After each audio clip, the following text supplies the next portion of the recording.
Assalamualaikum warahmatullahi wabarakatuh.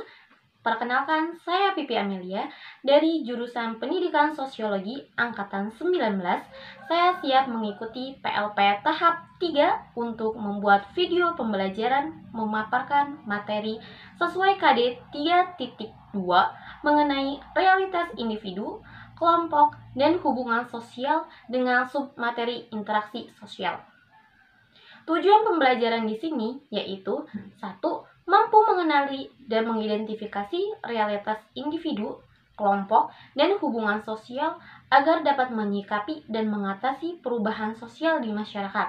Yang kedua, yaitu mandiri dan memposisikan diri dalam pergaulan sosial di masyarakat dengan rasa ingin tahu, tanggung jawab, disiplin selama proses pembelajaran, bersikap jujur, percaya diri, dan pantang menyerah.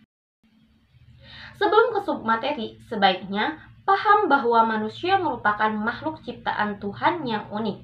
Sebab manusia memiliki dua posisi dalam masyarakat, yaitu di satu sisi sebagai makhluk individu dan di sisi lain sebagai makhluk sosial.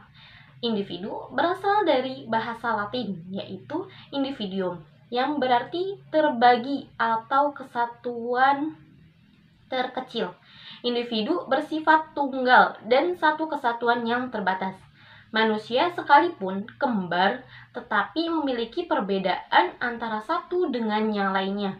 Perbedaan tersebut berupa watak maupun karakteristiknya. Namun, sekalipun manusia sebagai makhluk individualis, suka atau tidaknya, dirinya sebagai makhluk sosial yang tidak bisa berdiri sendiri dalam memenuhi kebutuhan hidupnya, karena manusia memerlukan orang lain. Dengan hal tersebut, manusia hidup bersama dan membentuk suatu kelompok untuk memudahkan berbagai hal dalam kehidupannya. Kita sadari bahwa hasil pikiran banyak orang akan lebih baik dibandingkan hasil pikiran diri sendiri. Begitu pula dengan pekerjaan. Hasil kerja akan lebih baik dibandingkan sendiri. Menurut Surjono Sukanto, kelompok adalah himpunan satu kesatuan manusia yang hidup bersama karena adanya hubungan secara timbal balik dan saling mempengaruhi. Keterikatan dan ketergantungan antar manusia satu dengan yang lainnya mendorong manusia melakukan hubungan sosial. Hubungan sosial merupakan hubungan yang dilakukan dua orang atau lebih. Unsur dari hubungan sosial atau hakikatnya yaitu interaksi sosial. Apa sih yang dimaksud interaksi sosial? Interaksi sosial merupakan hubungan timbal balik berupa aksi saling mempengaruhi antar individu dengan kelompok, dan antar kelompok. Dalam hubungan tersebut, individu atau kelompok bekerja sama atau berkonflik melakukan interaksi baik secara formal maupun informal, baik dilakukan secara langsung maupun tidak langsung. Interaksi sosial memberikan stimulus atau aksi dari pihak lain yang memberikan respon atau reaksi. Syarat terjadinya interaksi sosial yaitu ada dua yang harus terpenuhi. Yang pertama yaitu kontak sosial, yang kedua yaitu komunikasi. Apa sih yang dimaksud kontak sosial? Kontak sosial berasal dari kata kon atau kum yang berarti bersama-sama dan tango yang berarti menyentuh.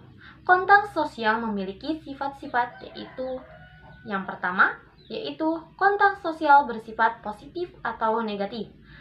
Kontak sosial positif mengarah pada kerjasama, sedangkan kontak sosial negatif mengarah pada pertentangan atau konflik. Yang kedua yaitu kontak sosial dapat bersifat primer atau sekunder. Kontak sosial primer terjadi ketika peserta interaksi bertatap muka secara langsung, sedangkan kontak sosial sekunder terjadi ketika interaksi melalui perantara seperti telepon, surat, TV, dan lain sebagainya. Selanjutnya, apa sih yang dimaksud komunikasi? Komunikasi merupakan pengiriman atau penerimaan pesan atau berita antar dua orang atau lebih, sehingga pesan yang didapat dapat dipahami. Ada 5 unsur pokok dalam komunikasi. Apa saja sih unsur pokok tersebut? Yang pertama, komunikator. Orang yang menyampaikan pesan kepada pihak lain. Yang kedua, komunikan, yaitu orang atau sekelompok orang yang menerima pesan.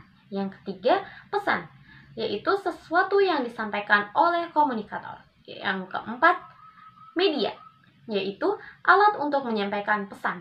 Yang kelima, efek, yaitu perubahan yang diharapkan terjadi pada komunikan setelah mendapatkan pesan dari komunikator. Nah, dari hal tersebut disimpulkan bahwa kontak sosial dapat terjadi tanpa komunikasi. Misalnya, seseorang berbicara dalam bahasa Jawa kepada orang yang hanya bisa mengerti bahasa Sunda. Nah, hal tersebut jadi satu arah karena pihak penerima pesan atau komunikan tidak meresponnya atau tidak adanya sebuah hubungan timbal balik. Tetapi jika si komunikan meresponnya, maka hal tersebut terjalin sebuah interaksi sosial.